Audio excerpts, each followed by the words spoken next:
नमस्कार दोस्तों, जय जोहार। मैं कौशल तिवारी और बिहनिया संझा में आपका स्वागत। 2024 के चुनाव के चौथे चरण के मतदान आते आते भारतीय जनता पार्टी क्या अब संघ की चाल चलने लगी है? क्या सचमुच उसके हाथ से महाराष्ट्र, बिहार और कर्नाटक के बाद यूपी निकलता जा रहा है? क्योंकि यूपी बेहद महत्वपूर्ण स्थान है और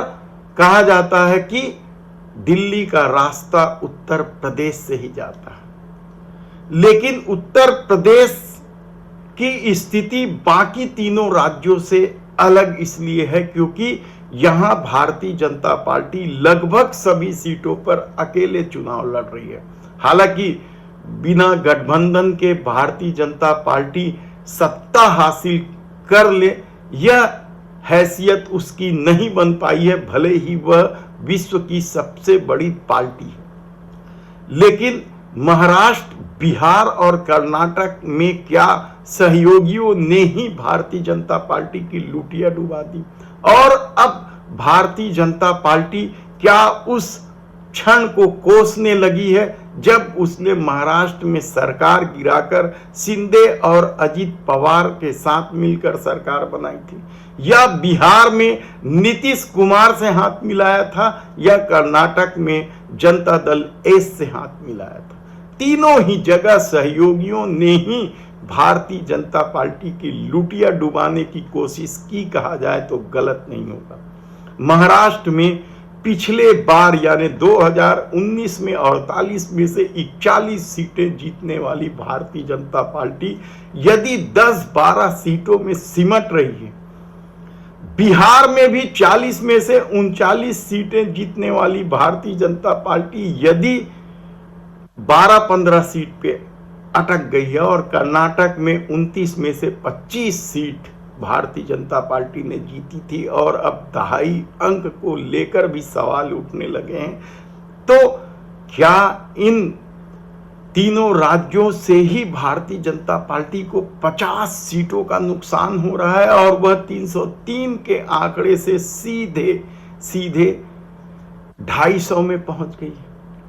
कहना बेहद मुश्किल है, लेकिन जिस तरीके से राहुल गांधी ने तेवर दिखाना शुरू किया है उसके बाद साफ दिखाई देने लगा है कि अब भारतीय जनता पार्टी के पास संघ की चाल चलने के अलावा कोई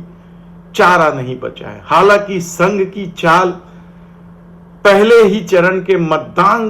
के रुझान से ही दिखाई देने लगा था, जब मछली, मांस, मंगलसूत्र होते होते हिंदू मुस्लिम में सत्ता आ गई थी। और अब पुराने वीडियो खंगाल कर, विपक्ष के नेताओं के पुराने वीडियो खंगाल कर उसे आईटी सेल नए तरीके से परोस कर इस देश में आग लगा देने की कोशिश कर रही है। तब सवाल ये है कि क्या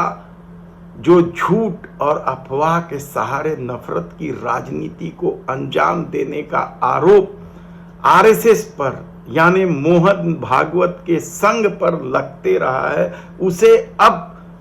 आने वाले बाकी चारों चरणों में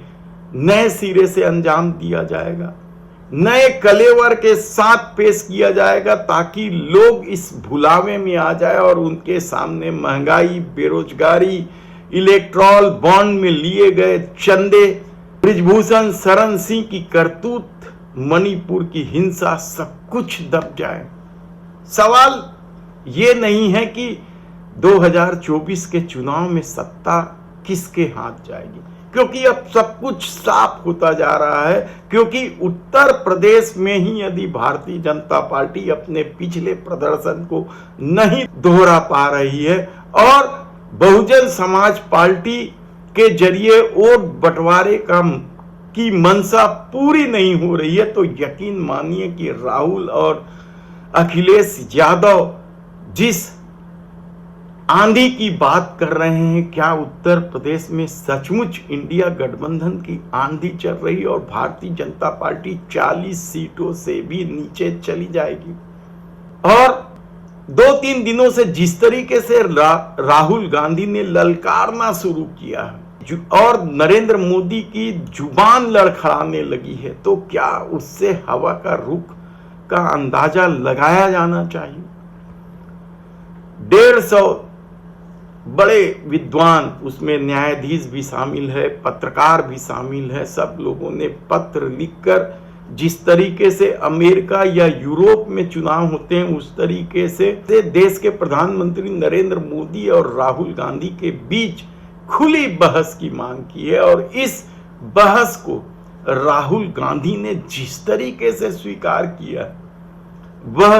क्या नरेंद्र मोदी को और पूरी भाजपा को बैकफुट में ले जा रही, क्योंकि राहुल गांधी ने तो एक ही झटके में कह दिया हाँ वे कहीं भी किसी भी मुद्दे पर बहस को तैयार।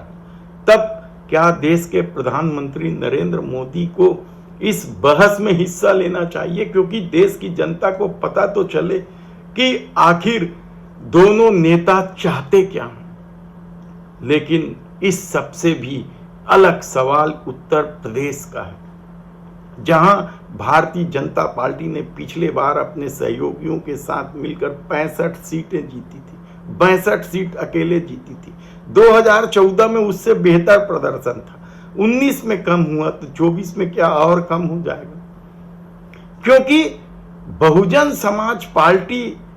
को लेकर जो परसेप्शन बना है उसके बाद दलित और मुस्लिम वोट क्या अब कांग्रेस और सपा के गठबंधन पर भरोसा करने लगे, क्योंकि इस दौर में जिस तरीके से संविधान बदलने की चर्चा हुई है, आरक्षण को लेकर सवाल उठने लगे हैं, आरक्षण खत्म हो जाने की गूंज सुनाई देने लगी है, उसके बाद क्या दलित वर्ग सचेत हो गया है और वह बहुजन समाज पार्टी से किनारा करके सपा और कांग्रेस के गठबंधन की तरफ चला जाएगा। कहना बेहद कठिन है, लेकिन एक बात तो तय है कि महाराष्ट्र, कर्नाटक और बिहार में भारतीय जनता पार्टी की लुटिया किसी और ने नहीं, उनके सहयोगियों ने ही डुबाने में कोई कमी नहीं रखी। तब उत्तर प्रदेश में अकेले लड़ रही भारतीय जनता पार्टी के सामने क्या राहुल और अखिलेश की जो आंधी चलने का दावा किया जा रहा है उसे रोक पाएगी, देखना होगा। 13 मई को चौथे चरण का मतदान है, इसके बाद ही पता चल पाएगा कि बचे लगभग 150 सीटों में क्या स्थिति बनती है। धन्यवाद।